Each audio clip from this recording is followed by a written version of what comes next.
Graça e paz, irmãs. Eu sou Lisa Nicoletti. Estou falando com vocês dos Estados Unidos. Acabei de mudar de Campinas, São Paulo. E esses dias eu li um livro que me fez refletir bastante sobre a maneira que eu leio a Bíblia, que eu percebo as coisas na Bíblia. E eu li o livro de Mateus de novo e queria compartilhar com vocês algumas coisas interessantes que eu achei, vendo o texto por o que o texto fala, não tentando colocar a minha cultura ou a minha interpretação no que está escrito ali. Então, tem 3 coisas que eu achei bem interessante. O primeiro é que Jesus interagiu somente com os judeus, que para nós não faz muito sentido, porque não vivemos no meio desse conflito que tem entre judeus e gentios. Porém, naquela época era uma divisão bem grande entre os judeus, o povo de Deus, e os gentios, aqueles que não tinham descendência judaica. E Jesus até fala para os seus discípulos, em capítulo 10, vá até os judeus para pregar o reino de Deus e curar as pessoas, mas não vá até os gentios nem os samaritanos. E eu achei meio estranho isso, mas também no capítulo 15, quando vem uma mulher de Canaã, ela pede misericórdia de Deus e pede para Jesus curar a sua filha. E Jesus não responde ela nenhuma palavra. E isso para a gente parece bem grosseiro, assim, falta de educação, mas a gente sabe que Jesus não pecou, então tem uma razão para isso. E até ele responde por que ele não estava conversando com ela. Ele diz, eu fui enviado apenas às ovelhas perdidas de Israel. Então Jesus tinha uma missão dada por Deus e ele estava cumprindo as promessas do Antigo Testamento, que era que Deus ia mandar um Messias para o seu povo escolhido, os judeus. E ele foi mandado para o seu povo, mas o seu povo o rejeitou. Então, essa interação com Jesus e as pessoas no livro de Mateus não era todo mundo, era somente os judeus. Mas isso faz parte do plano, porque a gente lê em Efésios capítulo 2, por exemplo, que quando Jesus morre na cruz, ele quebra essa inimizade que há entre os judeus e os gentios, e ele forma um novo corpo, que seja a igreja que temos hoje em dia, onde os judeus e os gentios estão juntos através de Jesus Cristo. Então, essa foi a primeira coisa que eu achei interessante, que muitas vezes não prestamos muita atenção. A segunda coisa são as palavras duras que Jesus tem para os fariseus e os líderes religiosos. É até um pouco engraçado a interação entre Jesus e os fariseus e os líderes religiosos, porque eles sempre estavam tentando pegar Jesus numa pegadinha com as palavras, com perguntas, e Jesus sempre tinha a resposta certa. E até João Batista, quando ele começou a falar, as primeiras palavras de João Batista no capítulo 3, ele chama os líderes religiosos de víboras, raça de víboras. E tem palavras bem duras. Até o capítulo 23, o capítulo inteiro é contra condenação realmente à hipocrisia dos fariseus e dos mestres da lei. E Jesus condena eles mesmo. No versículo 13, por exemplo, no capítulo 23, diz, ai de vocês, mestres da lei e fariseus, hipócritas, vocês fechem o reino dos céus diante dos homens. Vocês mesmos não entram, nem deixam entrar aqueles que gostariam de fazê-lo.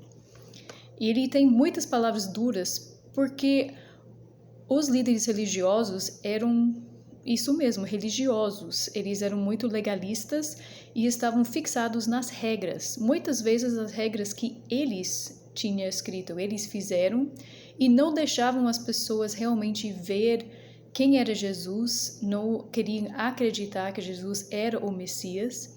E por isso Jesus tinha palavras duras para esse tipo de pessoas, como hoje em dia ainda a palavra de Deus tem palavras duras para as pessoas que estão somente focado em regras, em seguir regras. E isso me traz a terceira coisa que eu aprendi, é que o reino de Deus não é seguir a lei como sempre. Não é simplesmente viver pelas regras, ditado ou pela Bíblia ou pela igreja, pelo homem, mas realmente é uma questão do coração. Jesus não está interessado em se você cumpra a regra A, B ou C. Ele está interessado no seu coração. Se seu coração está renovado e se você está vivendo uma nova maneira de viver.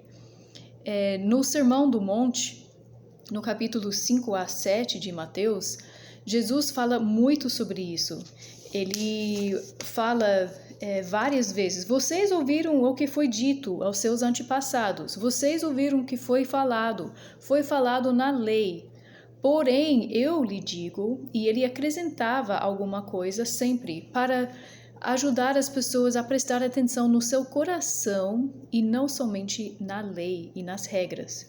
Por exemplo, no versículo 21 de capítulo 5, ele fala assim: vocês ouviram o que foi dito aos seus antepassados, não matarás. Mas eu lhes digo que qualquer que se irar contra seu irmão estará sujeito a julgamento. Então, é fácil às vezes a gente seguir regras, porém é mais difícil, ou certo, de cobrar o que está acontecendo no nosso coração, que é realmente o que precisa ser mudada. No capítulo 18, Pedro também, ele pergunta aquela passagem famosa: quantas vezes devo perdoar o meu irmão? 7 vezes? Porque parece muito. E Jesus, ele fala de uma parábola e fala: não é só 7 vezes, Pedro, é seu coração. Você precisa perdoar o seu irmão do seu coração, mesmo que seja 70 vezes 7. Então, o reino de Deus realmente é totalmente diferente deste mundo que conhecemos. E muitas vezes a gente olha com olhos humanos. A gente vê líderes, pessoas que estão com um certo status, que conhecem a lei de Deus, que parecem bonitos, certinhos. Mas Jesus nos chama para um relacionamento com Ele, não a se aderir a um sistema religioso. Preciso olhar o meu coração, muitas vezes porque eu tenho uma tendência de ser uma hipócrita, como os fariseus, tentando esconder atrás das regras e não tratar o pecado que está no meu coração. Porque se eu consigo seguir a regra e dizer, não, mas eu fiz isso, mas Jesus não está vendo, Deus não está perguntando se você fez A, B e C na sua lista. Ele quer saber se você está tratando o que está no seu coração, o pecado que está escondido lá atrás das regras. Isso que é importante para ele, porque é mais importante um relacionamento com Jesus e não as regras. Não é uma religião, não somos pessoas religiosas. Realmente temos um relacionamento com Jesus Cristo. E eu convido você a se deleitar nesse relacionamento radical com Jesus. E que realmente possamos buscar primeiramente o reino de Deus, além de todas as outras coisas, acima de todas as outras coisas. E eu convido você também a tentar ler a Bíblia, pode ser o livro de Mateus, com outros olhos, não vendo somente do jeito que você sempre viu, ou tentando encaixar Jesus ou a cultura bíblica na sua cultura, no seu entendimento da cultura bíblica também. Porque Jesus é muito maior do que isso, ele é muito maior do que uma lista de regras, ele é muito maior do que podemos imaginar ou que podemos entender dentro da nossa própria cultura também. Então, que Deus abençoe vocês e que realmente possamos nos deleitar nesse relacionamento radical com Jesus e tratar o nosso coração e não somente as regras. Deus te abençoe.